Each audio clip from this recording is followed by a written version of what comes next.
What is up, guys? Wraith here, Grey Bearded Gaming Society, and this episode we are all about our little buddy Trafthin. We are still, I say still, I mean because I've mentioned a couple times, we've still been pounding on Unrest, and mostly what I've been doing, I'll actually show you my exact strategy here with all of my spiffy new spells. What I've been able to do, I'm going to go, well, that's not going to go well. I cast that spell just in time because somebody just messed up really big. So what will kind of work for us, maybe, is we'll go in here and hide, because it's actually part of what I do. Like early when I get here, as I come in here, I tend to try to start in the little closet room first. Because I tend to be pretty safe in here. But, so with Trafthin, we, can't remember exactly what level it was when Trafthin finally fell out of the 9 lives. It's been a little while. I want to say it was 16-ish. I think something like that. But, he is now knocking on the door to level 30. What we did, like his course of action, was we went back and we soloed in the Oasis until level 20.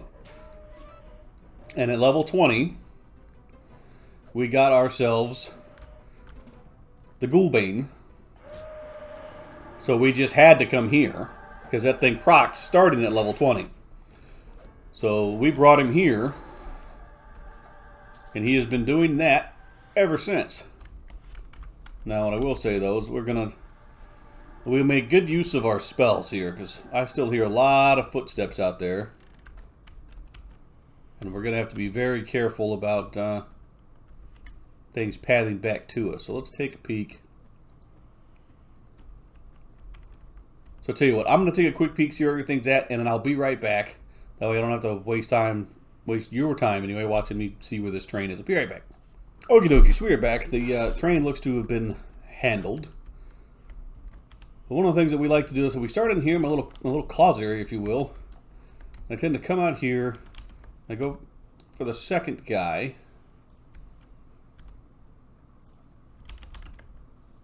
We put the soothe on him so we can single pull the first guy. Then we just pull him back to us. And this is actually twofold. For anybody who's familiar with the camp, they already know, like, it's, one, you don't want to get too many ads in here anyway. It's just really easy to do. But then also there's that roamer in the hallway right there. And while we can handle them, especially with our little sword, some of these guys have greened out. Yeah, this guy's actually green. They're still really good experience. There's a lot of greens and dark blues in this area. We can solo most of the floor on our own. But we still want to be careful. You don't want to get a bunch of stuff on you and have to waste a lay on hands and stuff like that, or waste a bunch of mana having to heal yourselves. When if we do things right and the procs kind of work in our favor, we're actually typically able to mostly conserve our mana just for heals and not have to use it for too many blasts. When I get too many, and here's our roamer right over here. Because again, this is the undead stuff. They're going to stick around for a while. Everything's got a decent amount of hit points. But I try not to blast a whole lot. We do have our nice spiffy new undead blast. But our sword is actually still a little bit better as far as the nuke damage that it's going to do. We are going to go ahead and soothe this guy. Boink, and get this guy pulled. But yeah, so I mean, I know in some cases, you know, groups will come up here and groups will handle this, the fire. Well, I call it the fireplace area because that's what it used to be called back on Bristol Broken way back in the day. Some people call it second floor, some people call it fireplace. It depends. But primarily, like I said, I've been coming through. I started with yard trash, like you do, especially the stuff in the back. I tried to avoid the beetles where possible, only because they don't count as undead. I mean, we can still smack them around. But we were trying to make the most use of our sword. We got in a couple of groups in the main room. And then a lot of times, actually, what I would do, especially if I got on at like awkward hours and there was really nobody around, I would actually do the downstairs, but only the back of the house. So there was, about 5 or 6 mobs down there, depending on whether, there was a group or not. It was pretty much easy to contain the area, easy to handle the area. Didn't have to worry about doing a lot of split pulling, which made things a lot easier on me. So that guy, there he is. So he's going to path right back to him. We're just going to wait for him to come right back to us and handle him from here. But yeah, I mean, we did that for quite a while, and we would randomly toe dip. We would randomly toe dip upstairs here just to see how we would do. Did die a couple of times, not going to lie about that. But we would slip up here, we'd see how we could do solo. Once we started to be able to reliably solo these guys, and mostly, I wouldn't even say it's these guys, it's the barbed bone skeletons are the biggest guys on this little circuit. But once we could reliably handle them solo without being completely out of mana, being completely thumped, then we knew, we had the floor, and rather than just pulling from the floor, we actually just would kind of move in and take this camp to ourselves. Yeah, but we try to keep things rolling for a little while, keep a couple heals on ourselves. The other thing that, of course, is super handy is we have our invis against the undead. And we're going to dip into this little closet here. And, and get a proc right out of the gate. I love it when you guys open up with a proc. Like I said, basically, though, we can start from that side. We can start up in the little closet, kill the 2 guys there, kill the roamer, kill this guy. There's another roamer that roams across the 2 staircases and sometimes pops up on this side. Depending on if there's a group downstairs that's actually trying to pull him, sometimes I'll leave him alone. Sometimes I've actually been here one night where they kept asking me, hey, it's one of the barbed bones, can I kill it? It was a little too much for their group. That was fine, and I left them the smaller stuff. I also give up the spot quite quickly if a whole group tries to move in. Just because I can solo the spot, it's one of those things where it's really, it's not that big of a zone. You feel like a little bit of a jerk, taking a whole camp to yourself just because you can solo it like this. When some other people can use it. Especially, again, when I'm playing on off hours, I don't have a lot of competition. It's mostly when I'm, jumping on the evenings and things like that where I might run into more people. There's actually not been a lot of people around this evening. See this guy back over here? No, so he's done the full wander off. Our little roamer guy comes from little placeholder in here. So our roamer guy comes from this side, and he walks up and down the hallway. And we have a roamer that ticks back and forth across the other hallway. I think, I've never seen it, but I think, like the P99 or something can spawn up here. I've never had anything tougher than a carrion ghoul, but is what it is. But we did give Trafthin quite a bit of stuff. So we really enjoyed the character. He was our first classic. Yeah, there's our big guy here. We're gonna go ahead and come here. He was our first truly classic paladin. We did like him so much. We made one on live. Played him on live. And I mean, the guy on live, he was definitely a lot of fun. Very, very group-centric, which was awesome. He was a great tank. But it is a different experience. On live, you get to a certain point where really it's just about aggro. And some of the toolkit's not quite as useful, where this guy's toolkit has just been amazing, especially for areas like this. But again, a couple things we updated. We got him like double moonstone rings. So we got the strength, but then we got, a chunk of mana there. We kind of focused on trying to do a balance between strength and mana because we knew that we would try to solo a lot. So we knew that our mana would be clutch. It's one thing to be able to cast a lot of Flash of Light when you're grouping, but that spell costs next to nothing. And when you get bigger, it's just really... I will hold it for now. A lot of this stuff ends up getting pitched if I end up getting fine steel or some bronze. Occasionally, we can dip up into the 3rd floor right here. Occasionally. But we have to be super careful.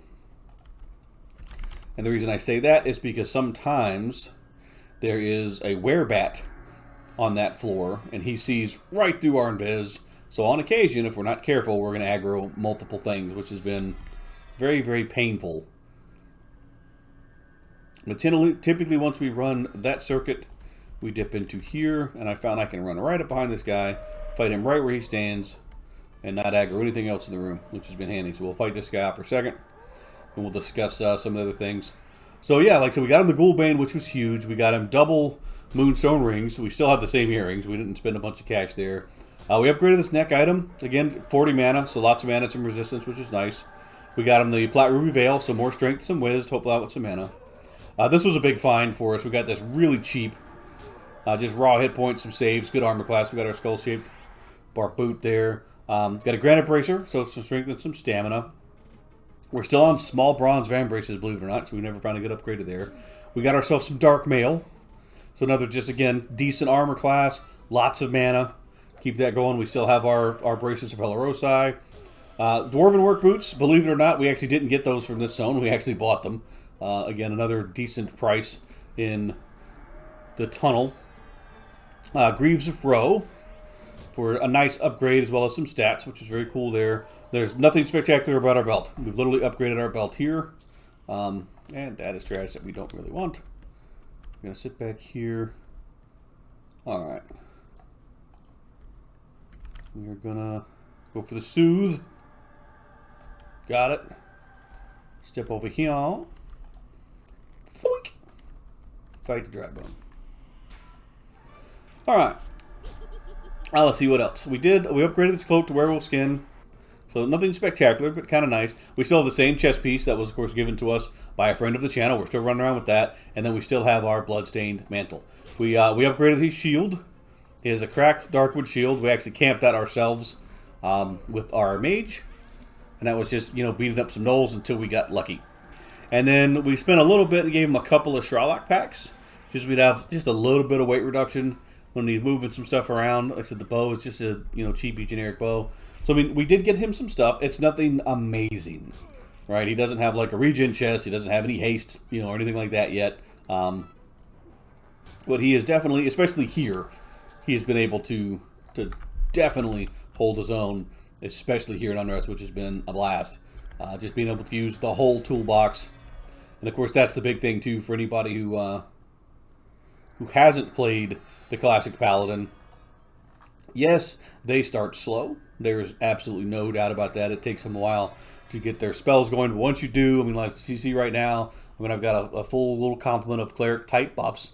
I can buff my armor class, hit points and armor class, straight hit points, couple of resistances here and there, some decent heals, nothing spectacular, but it keeps me going.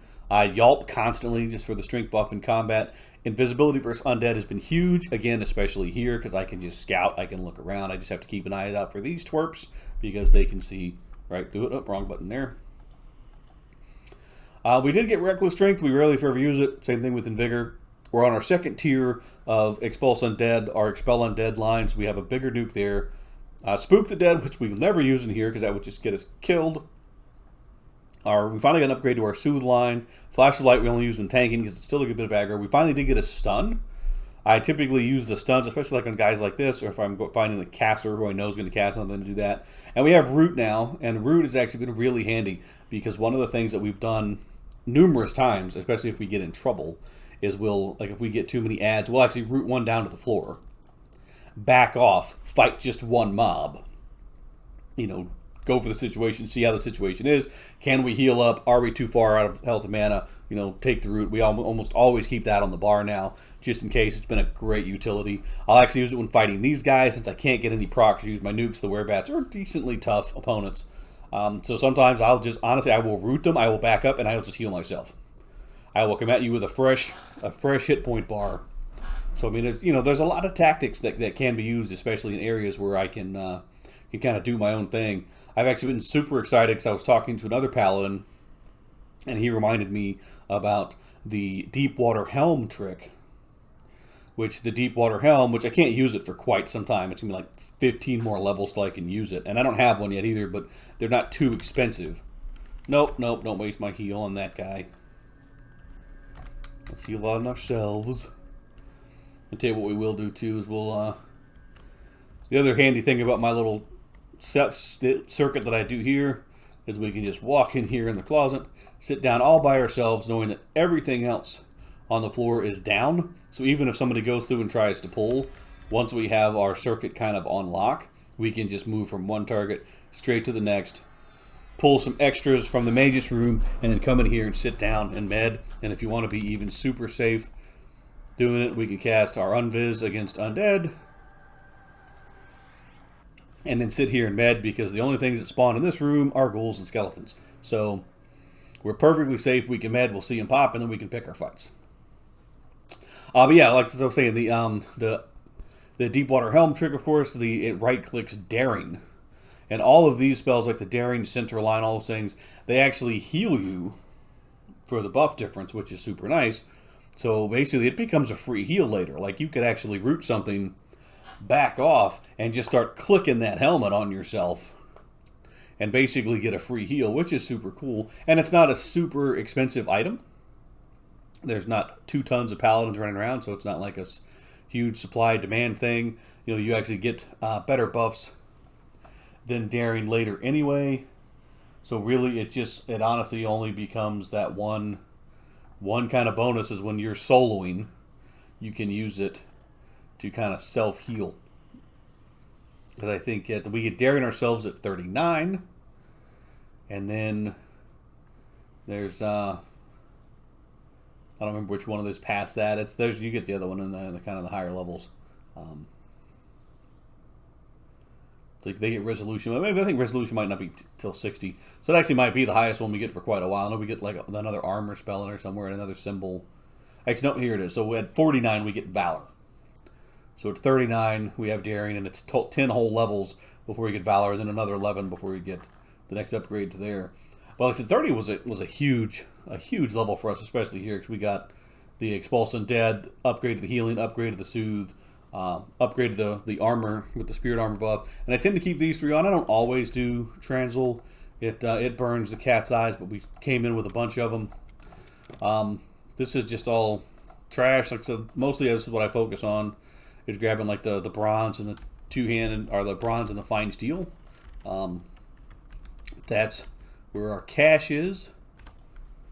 And then I will, occasionally, if there's anybody here, I'll ask for like a lev. If not, I have to slum it. I run out to the little dwarves in the middle of the island. I sell all my stuff, and I come back. On rare occasion, I have to run all the way back to Caledon just to kind of bank stuff. But generally, as I go, I just trash copper and silver. It's kind of the same thing I do with Stink. I only keep the platinum and the gold. And everything else just kind of goes away. So I got somebody... Oh, okay, nobody's checking the door, just kind of closed. We weren't opening it before.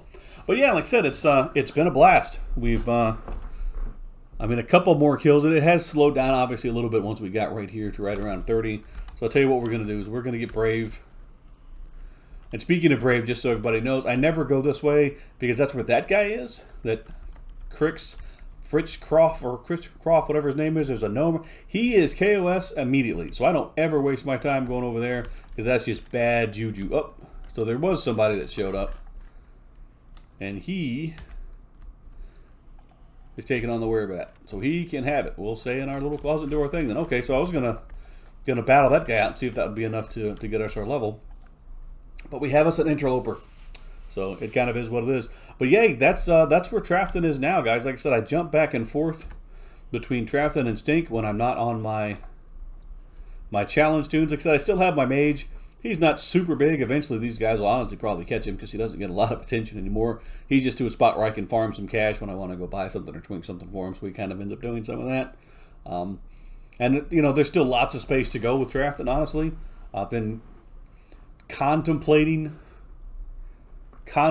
the haste belt, but I don't really think he needs it. I think in terms of big purchases, I think we'll definitely stick with focusing on Stinky first and get Stinky that regen breastplate. I think that would just be amazing and just totally speed up what he can do. And by the way, Stink did get level 34. He does now have his puppy. He has been he was killing some guards in the bottom of High Keep. There's like a 3-guard cycle down there. He's been killing those guys. It's kind of tricky to run around and just kill all of them because he does still get stuck in doorways and stuff like that. You can't shrink there, which is kind of boo. And I did go to Misty Thicket, and I worked on those. And you would not believe me, guys, when I told you I had a perfectly clean break of the 2 guards at the arch. I rooted one, brought one out, had him almost dead, was getting ready to kill the second one, and the little food crafter chick ran right up behind me and just totally smoked our little troll. There's just nothing we could do against that, unfortunately. So we'll give that some time and we'll go back out there. But this one's been going for quite a while. I've been rambling for a bit. Everything should start spawning for me here soon. Haha, my door. No, mine. This guy's like, bro, what is wrong with this dude? But yeah, so I think we'll call it with that, guys. Said Trafthin's been moving along. I will definitely have 31 before I log tonight. And yeah, I mean, that's really where he's at. He's been in a solid spot. He's been a lot of fun to play. I've still been playing. I said occasionally I group, occasionally. Sometimes I get asked to tank in the basement, but I haven't really done it yet, to be honest with you. I was worried that I actually wasn't big enough or cool enough. But now that I'm in my 30s, I might be able to pull it off. But we shall see. Like I said, maybe in the next where they now update, we'll have tanked some in there, and hopefully we'll be somewhere else. But until next time, guys, as always, don't forget to like, comment, maybe subscribe. We do love to hear from everybody, whether it's on Trafthin, whether it's on Stink. And again, we'll be hitting up a fresh new season of the challenge coming back after the new year. We got about another week and some change, I think, before we start kind of rolling again. But this is our two guys. This is where they're at now. As always, guys, stay safe, stay distant, stay in EverQuest. We'll catch you guys next time. Good night, guys.